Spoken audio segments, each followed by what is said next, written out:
Warahmatullahi Wabarakatuh.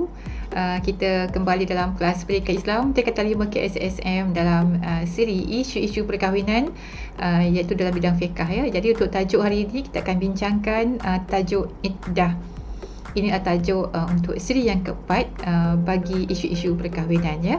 Kita teruskan belajar bersama Ustazah Azizah Osman dari Sekolah Si Puteri Cyberjaya.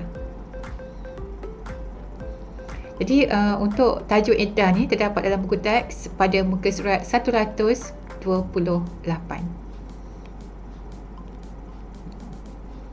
Pertama sekali kita bincangkan apakah dia maksud iddah ya. Iddah iaitu ni bahasa Arab sebenarnya, ni bahasa Arab iddah ya, ain dal ta ya, iddah tempoh masa. Jadi apa itu iddah? Tempoh masa yang perlu dilalui oleh seorang isteri selepas pembubaran perkahwinan atau selepas kematian suami. Jadi anak-anak murid semua boleh fahamkan dua perkara, iaitu selepas pembubaran perkahwinan, bercerai yang maksudnya, ataupun selepas kematian si suami ya. Tempoh itu dipanggil iddah. Apakah hukum iddah? Hukumnya adalah wajib. Wajib dilakukan selepas berlaku perceraian atau pembubaran perkahwinan ataupun kematian suami. Bagi seorang isteri. Ada yang bertanya kan, Ustazah, ni iddah ni untuk perempuan sahaja ke? Lelaki tak ada ke? Tak ada. Iddah ni hanya untuk isteri, untuk perempuan sahaja. Bagaimana pula dengan tempoh iddah? Tempoh iddah ini ada berbeza di antara bagi seorang isteri yang berpisah dengan suaminya kerana bercerai hidup atau bercerai mati. Macam mana pula bercerai hidup, bercerai mati? Bercerai hidup di sini iaitu apabila dia bercerai dengan suaminya dan suaminya masih lagi hidup. Jadi kita gunakan istilah bercerai hidup. Mungkin talak 1, talak 2 dan sebagainya ya. Tapi apa-apa hal suaminya masih hidup. Manakala bercerai mati, apabila suaminya meninggal dunia, maka mereka berpisah kerana bercerai meninggal dunia. Kita gunakan istilah bercerai mati. Jadi kita untuk perbincangan selanjutnya, kita akan gunakan istilah bercerai hidup dan bercerai mati. Bagaimana dengan tempoh iddah ya? Adakah tempoh-tempoh tertentu untuk selepas berlaku perceraian ataupun bercerai mati tadi? Kat sini kita lihat ada beberapa kategori bagi seorang isteri ya. Ustazah sudah buat dalam table macam ni, sama ada bercerai hidup ataupun bercerai mati, tapi pada kategori dia punya wanita tadi. Pertama, bagi wanita atau isteri yang belum putus haid ya. Untuk pengetahuan anak-anak murid, bagi seorang wanita, dia ada datang haid, datang bulan itu ataupun datang haid, ada dia punya had dia. Mungkin sekitar umur 50-an ataupun mungkin 60 ke 50-an ke, haidnya sudah pun tiada lagi. Jadi bagi perempuan yang belum putus haid, maka dia punya tempoh iddahnya ketika dia bercerai hidup adalah 3 kali suci. 3 kali suci ni bagaimana? Ya, apabila dia sudah datang haid, lepas tu suci, dikira 1 kali. Kemudian datang haid lagi, tamat, dikira 2 kali suci. Sampai 3 kali suci, barulah tamat tempoh iddah dia. Kalau katakan ya, bagi seorang wanita itu, dia ada masa datang haid bulan itu, kemudian bulan depan tak ada, so kan tunggu lagi sampai kali yang seterusnya ya. Ataupun yang ada dia datang haid 2 bulan sekali, ini andaian ya, 2 bulan sekali, maka dia akan tunggu sampai 6 bulan lah, sebab dia punya haid datang 2 bulan sekali. Okey, harap faham konsep 3 kali suci. Sebab tu tak disebut 3 kali datang haid, tapi 3 kali suci. Okey, faham ya? Okey, yang seterusnya telah putus haid. ataupun dipanggil juga dengan menopause ya.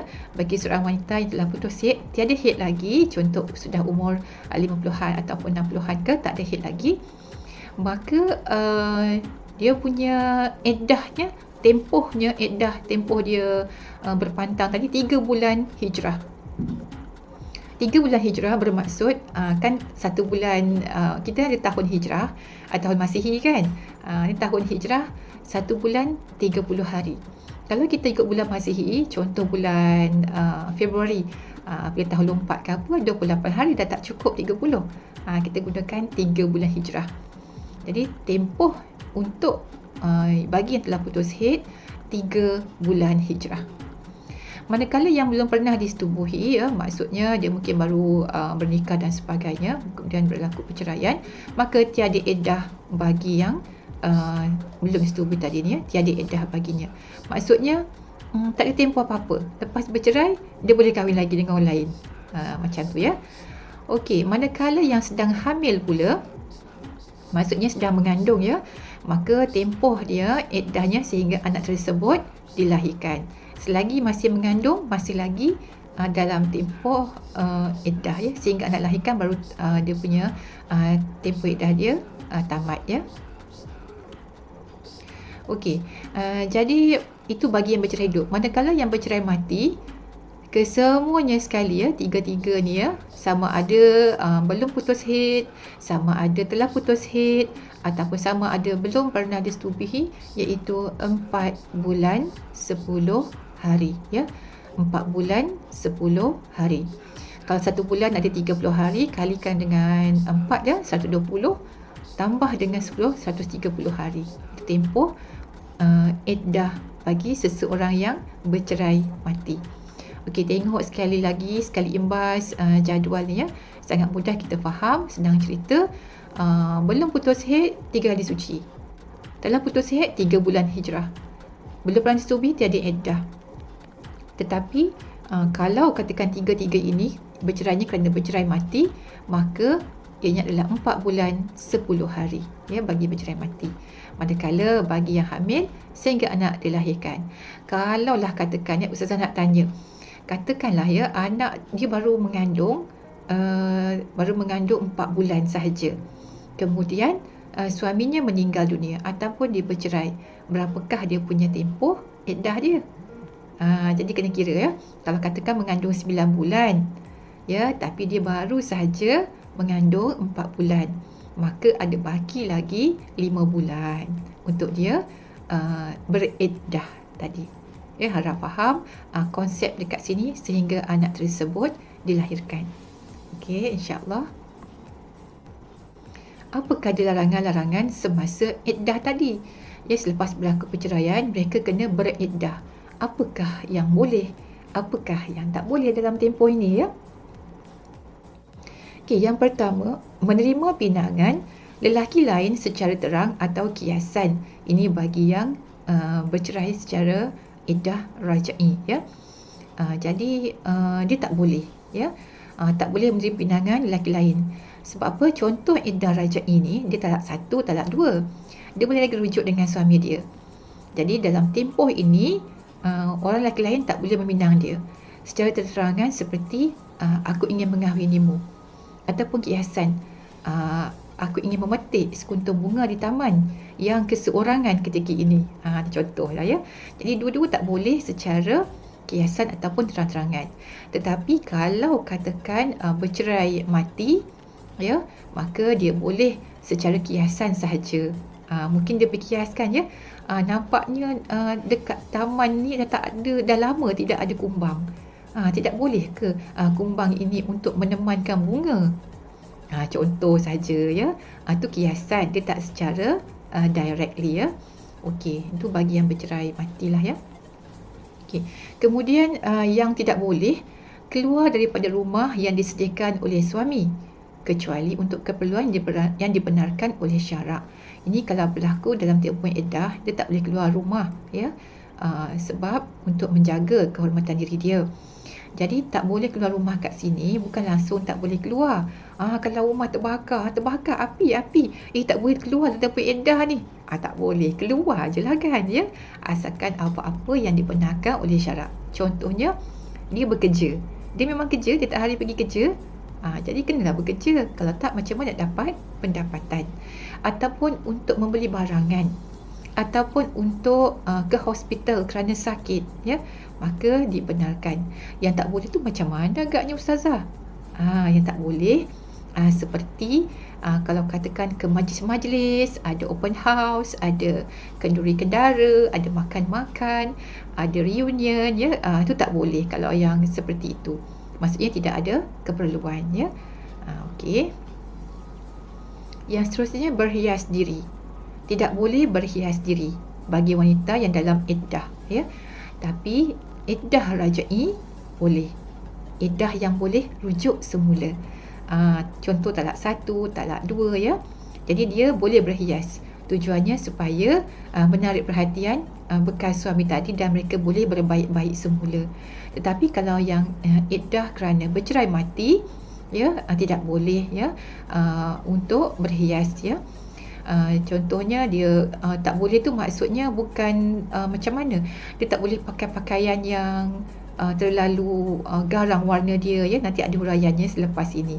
Jadi ingat semula, larangan semasa iddah, tidak boleh menerima pinangan lelaki lain secara terang atau perhiasan bagi iddah rajai. Tidak boleh keluar rumah kecuali ada sebab yang diharuskan oleh syarak, dan tak boleh berhias diri. Tapi kalau iddah rajai boleh, ya, untuk menarik perhatian bekas suami tadi, ya. Okey, macam mana tadi konsep larangan berhias diri? Macam ni rupanya, ya. Janganlah sampai tak terjaga, tak terurus, pakaian kotor, pakaian lusuh, ya. Yang tak boleh maksudnya berpakaian atau berhias secara berlebihan, seperti pakaian warna yang garang-garang, liklap-liklap, ya, bling-bling-bling tu kan, sehingga menarik perhatian kaum lelaki. Jadi kebiasaannya, selepas berlaku kematian, contoh kematian suami, ya, mereka akan memakai pakaian yang sederhana sahaja untuk bekerja, untuk keluar rumah dan sebagainya. Tidaklah yang macam nak pergi parti ke, ya, macam yang nak pergi yang cantik-cantik tu, itu tidak boleh berlebihan. Tapi kebersihan diri, kekemasan diri masih perlu lagi dijaga, ya. Harap faham apakah konsep larangan berhias diri di sini. Apakah dia hak dan status isteri selepas berlaku perceraian, ya? Semasa tempoh iddah kat sini, ya. Semasa tempoh iddah, kita lihat untuk talak rajai, ya, masih di bawah tanggungjawab suami. Dapat nafkah zahir, ya, seperti pakaian, tempat tinggal, harta, ya. Okey, itu adalah untuk talak rajai. Talak bain ni talak yang kata orang tu seperti berlakunya fasah, seperti berlakunya huluk, ya. Dia tidak berhak mendapat nafkah dan harta pewarisan, tapi hanya berhak mendapat tempat tinggal sahaja. Okey, bagaimana dengan kematian suami? Jadi apabila dia bercerai kerana mati, ya, bercerai dengan suami kerana mati suami, jadi ianya berhak mendapat tempat tinggal selama tempoh iddahnya. Contoh 4 bulan 10 hari kan tadi kita bincang dah, ya, kematian suami tempohnya 4 bulan 10 hari, maka dia masih lagi mendapat hak tempat tinggal. Jadi waris terdekat dengan si mati seperti keluarga suami masih perlu mengambil barat isteri tadi, ya, berikan tempat tinggal. Contoh tadi 4 bulan 10 hari berikan tempat tinggal kepada keluarga ataupun ibu bapa mertua, ya. Bagaimanapun dia telah tamat tempoh iddah, apakah hak dia? Apakah status dia? Selepas tamat tempoh iddah, ya, katakan 4 bulan 10 hari ataupun 3 kali suci ataupun tamat tempoh 3 bulan hijrah, maka tiada lagi hubungan dengan bekas suaminya. Tak ada apa-apa hubungan dah. Sudah seperti orang lain, ya. Dan bebas menentukan masa depan dia dan juga berhak berkahwin semula dengan lelaki lain yang ingin memperisterikannya. Ya, itu adalah tempoh selepas tamat iddah, apakah hak-hak seorang isteri. Ini adalah info tambahan, ya, Ni Ustazah kalau letak info tambahan dekat bawah ni, bermaksud info tambahan yang tiada dalam buku teks anda, ya, Ustazah tambah. Sama juga tadi yang kenapa agaknya larangan, apakah dia larangan tak boleh berhias tu, itu pun Ustazah tambah, ya. Diharap semuanya sudah faham setakat ni. Okey, yang terakhir kita akan bincangkan hikmah iddah, ya. Hikmah iddah ni juga Ustazah tambah, ya, dipanggil sini info tambahan. Okey. Yang pertama agaknya Islam ni dia ada mensyariatkan iddah itu. Pertama, memastikan isteri tidak hamil dengan bekas suaminya. Ya. Katakan tadi tempoh 3 bulan, tempoh yang terbaik untuk mengesan sama ada seseorang wanita itu mengandung ataupun tidak, ya. Untuk mengelak daripada berlaku pencampuran keturunan apabila isteri berkahwin dengan lelaki lain, supaya jelas keturunannya, ini anak siapa, ini binti siapa, ya. Okey. Yang kedua, memberi peluang kepada suami isteri berfikir dan menyesal dengan perbuatannya.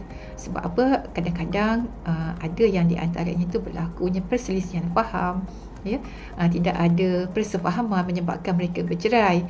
Jadi dalam tempoh iddah, dalam tempoh sebulan, 2 bulan, 3 bulan tu, mereka akan berfikir semula, mereka akan mungkin akan rujuk semula, akan berbaik-baik semula, ya. Kemudian untuk menzahirkan kepentingan dan kesucian ikatan perkahwinan, ya, sebenarnya dalam Islam sangat-sangat memandang tinggi kepada sesebuah perkahwinan, ya. Sebab itulah tidak boleh dipermain-mainkan, bercerai, talak dan sebagainya. Dan jika boleh, ya, Islam inginkan perkahwinan itu berkekalan, ya, berbahagia. Jadi diberikan tempoh masa untuk berfikir, ya. Dan Islam amat mengambil berat tentang ikatan perkahwinan dan tinggi nilainya di sisi agama dan dalam masyarakat, ya. Dan Ustazah nak tambah juga, kenapa agaknya kan, ya, kalau selepas berlaku kematian suami, tempohnya 4 bulan 10 hari, tempoh iddah dia lama tu, ya, 130 hari. Sebenarnya tempoh itu dipanggil tempoh berkabung ataupun tempoh bersedih, ya. Kan kalau kematian tu sedihnya lain kan, ya, dengan bercerai hidup, ya. Of course dua-dua bersedih, tetapi berlaku kematian adalah sangat-sangat menyedihkan. Jadi memberi peluang kepada isteri tadi untuk berkabung, untuk menenangkan fikiran dia. Jadi kadang-kadang dia masih lagi teringat dengan bekas suami dia. Jadi biarkan dia berkabung, berehat dalam tempoh iddah tersebut, ya. Diharapkan semuanya dah faham konsep hikmah iddah dalam Islam. Sekian sahaja untuk kelas pada hari ini. Semoga anak-anak murid semua faham tentang tajuk iddah dan semoga semuanya berjaya dalam peperiksaan dengan cemerlang, ya. Dan di sini ada peribahasa, ya, yang bulat tidak akan datang bergolek dan yang pipih tidak akan datang melayang. Maksudnya kita kena berusaha baru kita dapat apa yang kita kehendaki, tak boleh berdiam diri sahaja, dan apa yang kita kehendaki akan datang kepada kita, ya. Usaha tangga kejayaan. Dan jangan lupa untuk klik subscribe pada channel Ustazah dan juga boleh hidupkan ataupun aktifkan icon loceng supaya anda mendapat update terkini video-video yang akan datang, ya. Sekian, sehingga berjumpa lagi. Assalamualaikum warahmatullahi wabarakatuh.